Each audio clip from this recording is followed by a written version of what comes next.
Estimado cliente, en este video veremos cómo generar una alarma de RPM. Esta alarma requiere la instalación de un dispositivo en el vehículo.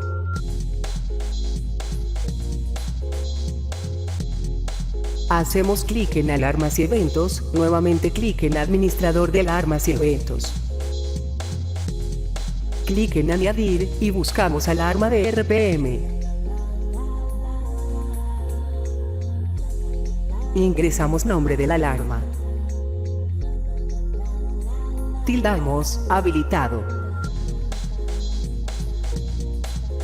Ingresamos el límite de RPM.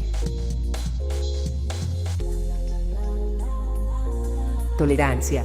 Indica el nivel de tolerancia que el servidor maneja para disparar la alarma. 1. Disparar de inmediato. 10. Ser muy tolerante. Seleccionamos a quién le llegará este aviso. Marcamos la zona donde queremos analizar, o dejamos sin zonas para analizar en todo el mapa. Seleccionamos el vehículo que queremos analizar. Seleccionamos los días y horarios en el calendario. Clic en aceptar y tendremos la alarma de RPM generada, con la cual podemos saber si el vehículo excede por determinado tiempo el límite establecido.